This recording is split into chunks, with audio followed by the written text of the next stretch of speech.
right, give it up for Jordan.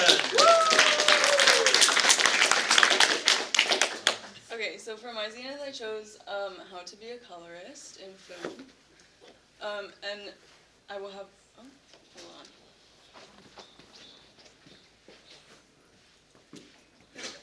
Okay. So I chose this because I started my interest in film with photography and editing, and so I like to focus on the visual aspect and how things look. So, and that's kind of a mix of editing and visuals is being a colorist. And it also is a really easy way to make your films look a lot more professional. If you know what you're doing, it's a big change. Okay, so the resources I used for this, I'm going to have a video explaining everything, but first I want to talk about the resources, which are a lot of Shot Deck. I used to, it's like a little subscription. I just got it for a month, and then you have access to shots from every film. I took a bunch of frames from films and then put them together to kind of inspire what I wanted to do as my final project. And then Studio Binder has a lot of good lessons, and it's I don't know, it has really good information, and it's trustworthy. We use it in class. And DaVinci Resolve, I got the free version of it, which was awesome because I don't think I need anything more of that. You can pay for it, but I really didn't need that for this project. And so if you are interested in this, you should totally get DaVinci Resolve for free because it's awesome. And then Adobe Color I used just to get color palettes from the frames that I chose. You can import that, and then it will show you the color palette from the frame. YouTube, lots of YouTube. There's so much information on YouTube for this. Kind of too much sometimes, but if you filter out the things that you don't need and just watch the stuff that you figure out will be the most helpful, that is really nice to have YouTube to help. And then I also watched some movies, La La Land and stuff like that have really prominent color palettes that are central to the story. Okay, and then I have a video explaining all of this, everything I did.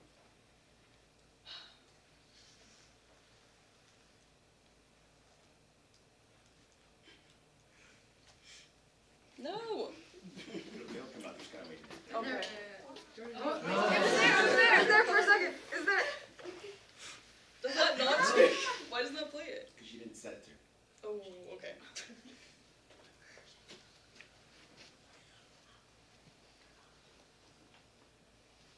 Noticed it or not, has a planned out color palette. I'm restarting it. Oh my god. Oh my god. Oh my god.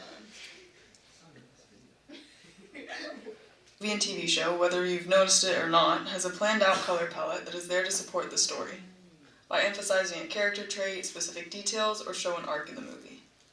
La La Land is a great example of this. If you don't know, La La Land is a rom-com that follows Mia, an actress, and Sebastian, a musician, trying to pursue their dreams. In short, the conflict is that their dreams get in the way of their relationship, and the relationship gets in the way of their dreams. And the colors throughout the movie show us that. In the beginning of the movie, Mia is seen wearing a lot of blue, and Sebastian is wearing a lot of red. Over time, they start to wear more of the opposite color. And at the best points in the relationship, purple is a prominent color.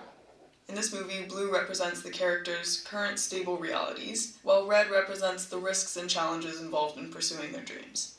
Many people work together to create this color scheme in movies. The director, costume designers, set designers, cinematographer, and the colorist. While they all play a big role in the color, I'm going to focus on the colorist and what they do. The colorist is a person who makes sure the colors in the film support the themes, emotions, and messages in the film. In pre-production, the colorist makes a color script where they show what colors appear when, and how they change throughout the film. In post-production, the colorist edits the footage to look as realistic as possible and emphasizes certain elements. Here's how you can do some of these things for your own films. To start, I went on Shot Deck and found shots from various movies that I liked the looks of, and I grouped them together to serve as inspiration for 3 scenes that I was going to shoot. When you film something on your camera or your phone, there's an automatic color correction happening in the camera, so the footage you get is different from what the camera sensor is capturing. This is called Rec. 709. Log footage is different. It doesn't have the automatic color correction applied to it, so you have a lot more flexibility in editing. When you shoot log footage, it looks flat or washed out before you edit it. The other format, HDR, high dynamic range, basically means that the highlights are brighter and the shadows are darker. It also makes a more detailed and vibrant image as opposed to SDR, standard dynamic range. So after learning all that stuff, I shot my scenes. 1 in log and 2 in HDR. Then I opened up DaVinci Resolve to start editing. So here's how I graded my footage. Here's my log footage, and you see it looks pretty flat. The way you change that is by using a lookup table, which basically maps the colors so they don't look flat anymore and you know what you're working with. I downloaded some LUTs for free on the Canon website and picked the one that I liked best. Then I added it to a node. Think of nodes like layers in Photoshop or Illustrator. They make adjustments on the image without affecting the changes that are made on other nodes. The image still wasn't fully color graded yet, so I made a node before the LUT to make some exposure adjustments based on the waveform graph, a scope. These are all called scopes, and they're used because they're more reliable than your eyes. The ones I use most often are the waveform and vector scopes. The waveform scope helps you see if you need to lower or raise the shadows and highlights. The vector scope helps you correct skin tones.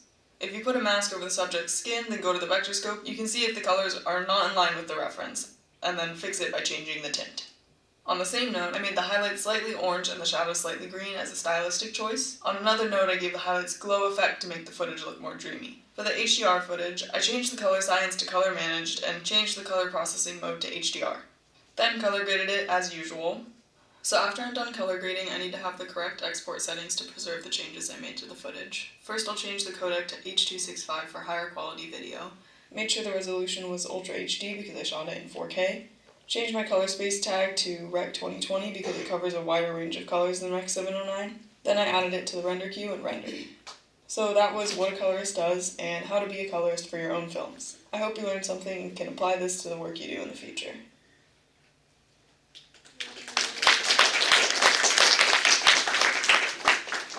Okay, so I learned all of that and then I shot my scenes and color graded them with everything that I learned, and that's what I was showing next.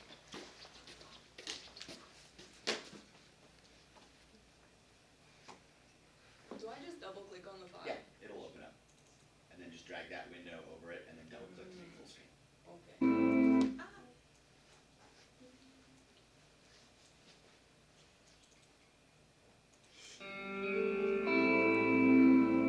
Double click. Jordan, double click. On the video.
So my takeaways from this project are: do not be afraid of DaVinci Resolve.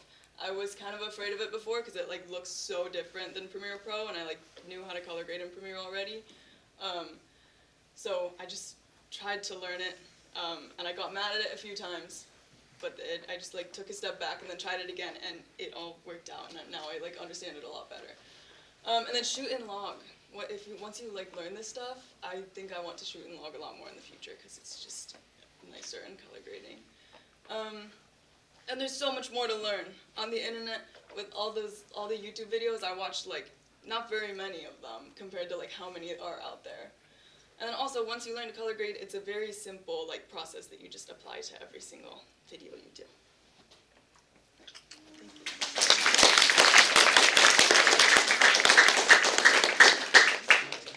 Thank you. I was I was wondering why didn't you use Premiere? Why did you choose DaVinci Resolve over Premiere? Right. Premiere or DaVinci Resolve is like the industry standard, I believe, and it just there's a lot more you can do in it. So Premiere is kind of like more basic. Just like I started out on that like last year, and then DaVinci is just more complicated and you can do more in it. Great. Blanky? Which shot was your favorite? I liked the stuff from the like scene out in nature. That was my favorite, and that was in log. I just want to say thank you for sharing how important color is, because we take it for granted and a lot of times we don't even notice it, and yet it is constantly influencing the emotions that are happening on the screen. And if you watch commercials, or if you are forced to watch commercials, you'll notice that they do it in commercials too. So it has a very powerful, especially in advertising for products. So just something to pay attention to. Thank you. I like it that you did that. Are there some colors that are like harder to work with or look good than others, or it does it not really matter? Harder to work with? I don't know. I would say like for this project I just had more like I liked grading the lighter scene, the brighter scenes more than the darker ones, but you know. Do you prefer doing the more natural sort of colors and the more like vibrant, specific color scenes? I feel like I really liked the like nature scene that I did, but I feel like I would want to work more with like the like neon lights in one of the scenes that I had. I'd want to do more of that and like do it better, because I like the look a lot. For the heavily red scene, was that red entirely like digitally color graded, or did you like use, because like we had used these before, like when we did stuff last year, like a narrative portrait. We used these like photo lights. So did you use those lights as well as color grading, or just color grading?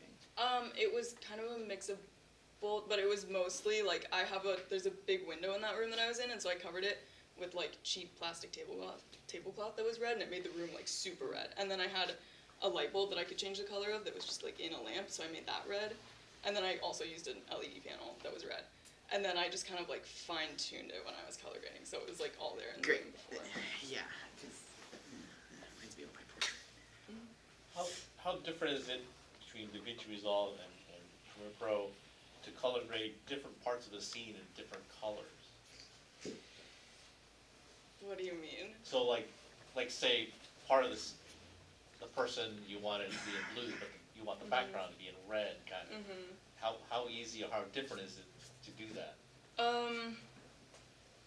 I would say, like, I haven't looked into that much, but I feel like because in DaVinci Resolve I had a better time with like masking, like the way to mask things was a lot easier. But maybe I just haven't tried that enough in Premiere, but I feel like DaVinci would be easier.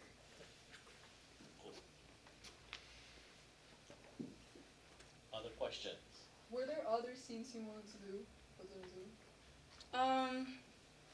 Not really. I wish I like did more work for the like first two scenes, because I feel like I could have put a lot more effort into them, and I put more effort into the nature one. So now when you watch movies, videos, photos, look at photos, are you like judging the color grading, or are you like actually enjoying the movie? Are you being really analytic? Like for me, it's music. I always pick on the music when I'm not really enjoying it. I feel like it depends on the movie. Like La La Land, it's like so noticeable, and so that was a good one to like, I don't know, it was interesting to pay attention to all of that. But then like I just watched Devil Wears Prada 2, and it wasn't as like... Those recent movies are like so drab, like where's the color grading? I know nothing about this, where's the color?